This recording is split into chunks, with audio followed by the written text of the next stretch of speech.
Right, so this presentation, basically, I'm calling it Urban Ground, and just given that we're in a time that is very disorienting and which we cannot find our grounds, I thought that I will shift my focus today to speak a little bit about the ground.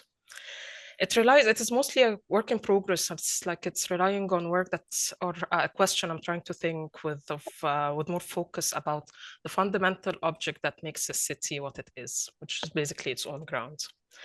And I'm thinking, and this is all experimental and all up in the air, so I really welcome feedback on this, but I'm starting to think of what if what we think is stable and certain and how we know our city is unstable or can't be trusted.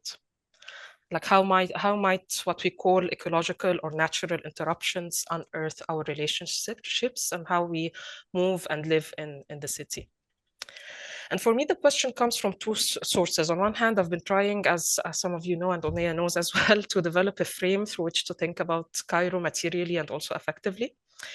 But also more recently, this comes on the back of a project that I've been doing with my friend and collaborator, Azza Izzat.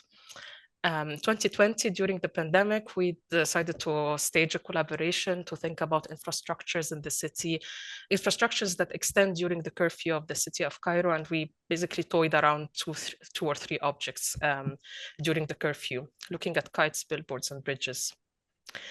And towards the very end of that project, something really stuck. I mean, Azza's work is amazing in general, and I really invite you to take a look at her work. I'm really inspired also by her art practice. And you'll notice that her art practice, she basically blows up the experience of being in the city and blows it in multiple directions.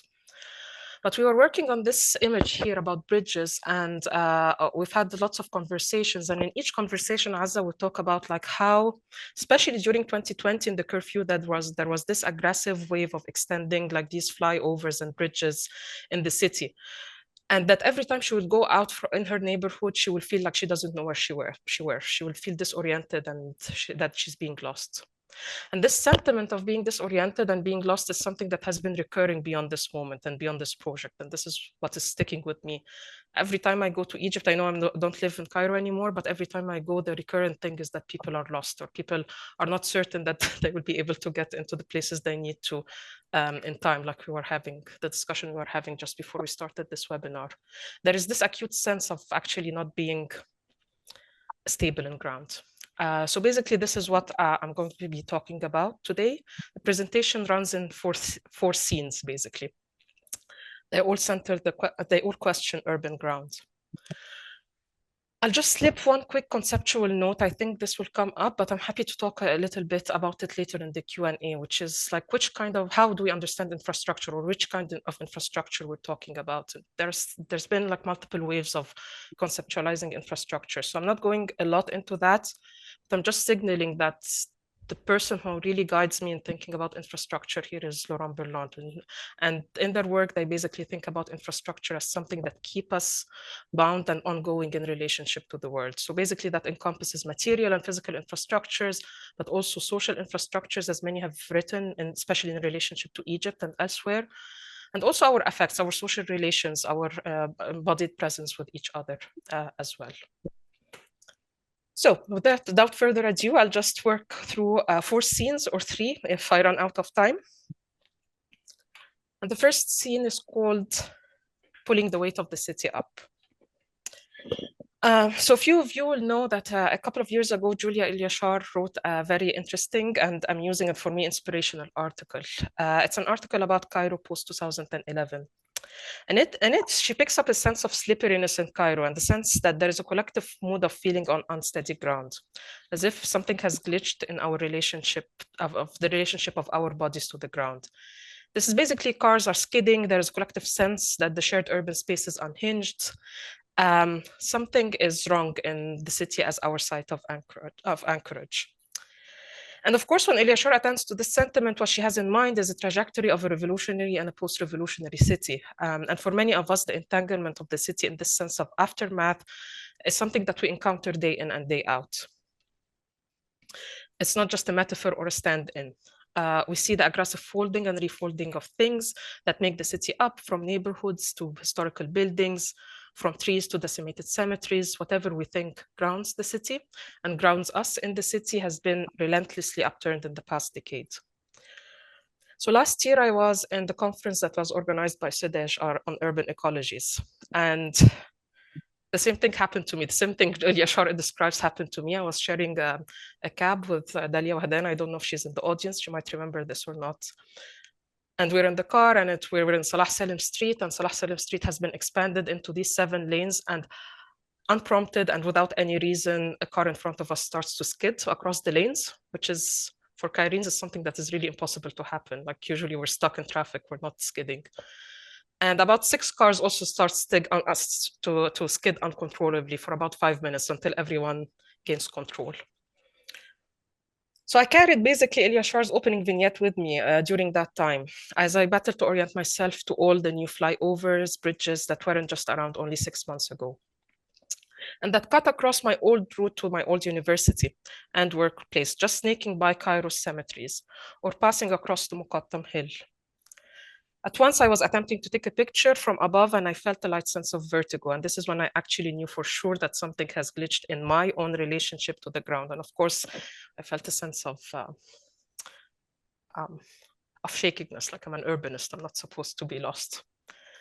I was on a bridge that I don't remember, and I was suddenly suspended in the air where I didn't expect to be. And meanwhile, the ground keeps rising up in more ambitious concrete floors that promise you to fly over the city, even over the Muqattam Hill itself. Now, scene 2. For a long time, I've been really captivated by Thas Denizen's formulation of the city as a geology. His article is the one that you see here on the slides. Basically, his argument is that the city is not something that is made over geology or overground, but it actually also makes geology. Through its terraforming, so it's changing the nature of the grounds, through its infrastructures, pavements, repavements, and through, of course, its waste. A few years ago, a friend and a colleague, Shahab Ismail, presented a project to create a layered map of Cairo called the Mada, which you see in the middle picture here.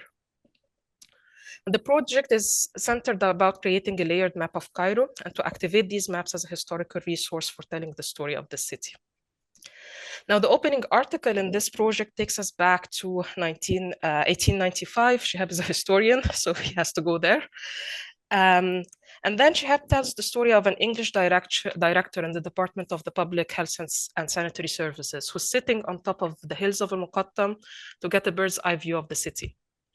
And Shihab notes that while he was sitting there admiring the new neighborhoods at the time, the Englishman left out something that his panoramic account of the view of the city must have been visible and smellable from where he sat. Basically, the Englishman at the time must have been sitting on mounds and mounds of debris and trash that piled up around the city. These were the notorious hills that were blamed in Ali Mubarak's Al-Khutat al-Tawfiqiyya for a dust cloud that was unpleasant and foul-smelling. These hills were always blamed also for spreading disease across the city, and they blocked the flow of fresh air. The mounds, in fact, dated to the Fatimid periods when they acted as dams to protect against the rain waters coming down from Al-Muqattam to the city. Shihab then invites us for an alternative history of the city, made up of layers and layers of rubble and trash, like a history that is sedimented in geology. And I really invite you to read his account of his project, also linked here in the slide. What Shihab Ismail will go on to discover and write about is that these trash mounds have always been an archaeological site of interest, what he calls the historical junkyards of Cairo. They, of course, are part of one of the mega urban projects that punctuated the history of the city in the 1990s. And I know people who are more expert than me on this project are present in the room. They are now the Nassar Park, part of the Aga Khan project that cleaned Mound of the Rubbles and entailed the mega urban rehabilitation and preservation of Al-Darb al-Ahmar. During this project, as Ismail writes, there will be some interest in digging up the artifacts and history of the city also out of the trash mounds.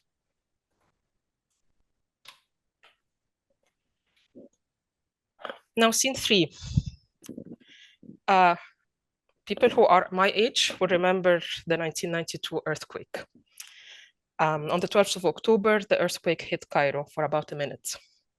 It was that century's largest earthquake in northern Egypt, with the related destruction of the city of Cairo, the Nile Valley, and Nile Delta areas. The earthquake claimed the lives of 560 people, injuring 12,000 people and displacing over 120 inhabitants. That is also not taking into account the physical destruction that happened. Now, different political parties at the time tried to assign blame of who was responsible for the aftermath of the earthquake, including some blaming the after effects of the high dam and blaming the sedimentary composition of the city's geology. The earthquake, even though it is a primarily geological force and catastrophe, was etched in the city's memory as a primarily an urban event, if not the urban event, capital letters, that will shape the urban debates of the city for many decades to come. In 2022, the Marsad Omran called for the socio-political attention to the largest urban disaster that hit Egypt in the 20th century. And I think there is something really important to pay attention to, that this earthquake has actually shaped the main debates that will shape how we understand Cairo for the decades afterwards. For Bill Dorman, for instance, the earthquake threw a wrench into the stopper of Mubarak's slow bureaucracy. Suddenly, opposition newspapers launched a series of critiques to the government. One opposition paper urged citizens to sweep aside this incompetent government with the rubble of the earthquake, which now seem to be incomprehensible. Those who were left homeless after the earthquake demonstrated in front of Majlis al-Shura. The attention was also made to the degree to which various Islamic political parties were actually strongly embedded in different neighborhoods. As Bill Dorman would say, it is only after 1992 earthquake that the term Ashwaiyat will become very widely used in urban and policy discourses. Coincidentally, the earthquake also revealed other ongoing urban dynamics. For example, the fact that the building collapsed were not those in informal areas, but actually in like prestigious neighborhoods such as Heliopolis, brought attention to the corruption and the building code violations that were happening elsewhere. The earthquake also launched another urban discussion that still runs until this moment about the neglect of architectural heritage in the city. What I want to draw attention to is that the geological event of the 1990s assembled a set of urban and political discourses that shaped how we understand Cairo's main problems until actually quite recently. Think of informality, of security, of heritage, ruinations, the political economy of construction, and including its lack of governance. The key actor and player at this stage, however, is the literal ground of the city. Now, scene 4. Contrary to the earthquake, another ecological event happened around the same time. And that is not registered as a political question in general discourse. And this is basically dust storms or khamassin. Pascal would know I'm really interested in dust storms. I think khamassin is interestingly sitting between what is exceptional and what is ordinary, in the sense that it hits Egypt every year exactly at the same time. We know it is coming. There's nothing really out of the ordinary in the way that it hits the city. Nevertheless, during the dust storm itself, life almost stops. We reorient ourselves differently to how we breathe and how we clean and how we live, and whether we were going to move with our urban lives as usual or not. Now, rarely registering at the cusp of the political, dust storms are political events too, because they challenge our attention to the literal granularity of the ground. The entanglement of matters such as sand, construction debris, disruption of temporality, and embodied encountered with the weather, in the sense that we literally breathe the ground surrounding us, is nothing but political, especially when it appears as if it's not. Now, May the 2nd, 1997 was a Friday. And shortly after the Friday prayers, the storm enveloped Cairo. Again, people my age would remember that very well, I think. It was at the time the worst dust storm Egypt had seen in 30 years. 12 people were killed, 50 were injured, winds reached 55 miles an hour, billboards were torn, as you see here in the first picture, and Cairo's airport interrupted its air traffic for a little less than an hour. Several houses also collapsed in the storm. Given that this happened on Friday and just after the prayer, it was more severe than usual, many people thought that this dust storm announced the end of the world. For many, people actually started praying because they thought an al-Qiyamah. In Islamic eschatology, there are particular signs for the judgment days. These signs are temporal in the sense that we have punctuated events leading up to the end, and we know that the day will be Friday. And they are also sensorial. We know that the earth will shake, the sun will change its path, and the horn will blow. People resign within the dust storm, and this at least has been experienced until the last year. An exception to the resignation to the dust storm happened actually last year. This is when billboards really collapsed and people were killed based on the actual infrastructures that are being celebrated. And there was a new sense that the dust Kyrienes were breathing in wasn't just the sand from the neighboring deserts, but that it was very likely the literal dust of the ground of the city that was being upended.